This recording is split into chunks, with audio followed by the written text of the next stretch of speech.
સુરત શહેરમાં લોકોના સ્વાસ્થ્ય સાથે ચેડા કરી રહેલા એક મોટા કૌભાંડનો ઉત્તરાયણ પોલીસે પર્દાફાશ કર્યો છે।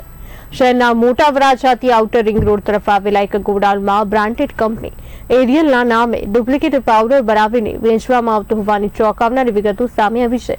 છેલ્લા ઘણા સમયથી અસલી પ્રોડક્ટના નામે નકલી માલનું વેચાણ કરીને લોકો સાથે છેતરપિંડી કરવામાં આવી રહી હતી। એરિયલ કંપનીના મેનેજર પાસેથી મળેલી ચોક્કસ માહિતીના આધારે ઉત્તરાયણ પોલીસની ટીમે આ ગોડાઉન પર દરોડા પાડ્યા।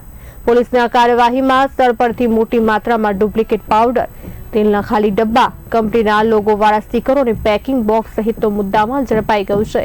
આ કૌભાંડમાં સંડોવાયેલા 3 ઇસમોની પોલીસે તાત્કાલિક અટકાયત કરી વધુ તપાસ હાથ ધરી છે। શહેરની બજારોમાં બ્રાન્ડેડ પ્રોડક્ટ્સના નામે નકલી માલ ખપાવવાનું આ નેટવર્ક કેટલા સમયથી કાર્યરત હતું તે અંગે પણ પોલીસે પૂછપરછ કરી રહી છે।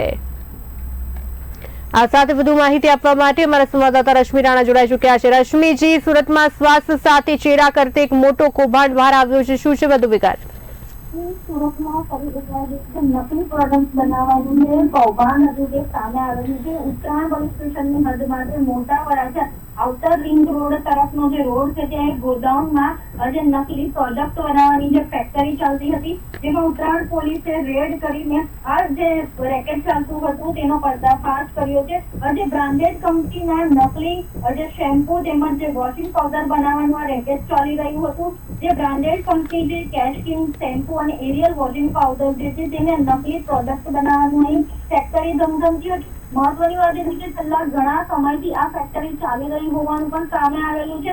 તો જે પ્રકારે આ બાબતે પોલીસને જાણ થઈ ત્યારે પોલીસે આ બ્રાન્ડેડ કંપનીઓના જે મેનેજરો છે તેઓને સાથે રાખીને સંયુક્ત ઓપરેશન પાર પાડ્યું હતું। આ ગોડાઉન પર ઓચિંતી તેઓએ રેડ કરી તે દરમિયાન તેઓને આ નકલી શેમ્પુ તેમજ વોશિંગ પાવડર બનાવવાના ડુપ્લિકેટ સ્ટીકરો, પેકિંગ માટેના કાર્ટન બોક્સ, કંપનીના પાવડરના ડબ્બા અને જે શેમ્પુની હજારો જેટલી માત્રામાં ખાલી અને ભરેલી બોટલો તેમજ જે છે તે એરિયલ કંપનીના જે પાવડરના ડબ્બા મળી આવ્યો હતો મુદ્દામાં। સાથે પોલીસે જે છે ત્યાં 3 ઇસમોની પણ અટકાયત કરી છે।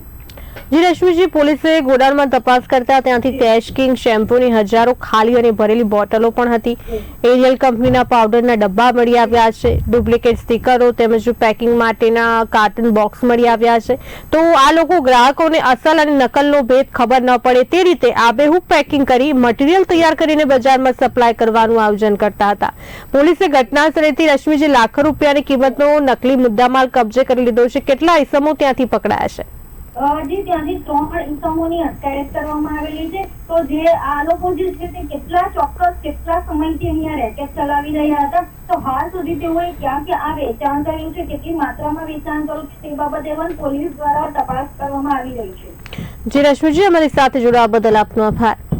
તો સુરતમાં અગાઉ પણ નકલી મસાલા, નકલી ઘી અને નકલી સેનેટાઈઝર ઝડપાઈ ચૂક્યા છે, ત્યારે હવે રોજિંદા વપરાશમાં આવતા શેમ્પુ અને વોશિંગ પાવડર જેવી વસ્તુઓ પણ નકલી બનવા લાગતા ગ્રાહકોની ચિંતા વધી છે। એક જગ્યાએ આ નકલી કેમિકલયુક્ત શેમ્પુ અને પાવડર લોકોની સ્કિન અને સ્વાસ્થ્ય માટે કેટલા જોખમી હોઈ શકે છે તે પણ એક તપાસનો વિષય છે। તો ઉત્તરાયણ પોલીસ હવે આ દિશામાં તપાસ કરી રહી છે કે આ નકલી માલ અત્યાર સુધી સુરત અને ગુજરાતના કયા કયા બજારોમાં સપ્લાય કરવામાં આવે છે અને આ રેકેટના તાર ક્યાં સુધી જોડાયેલા છે।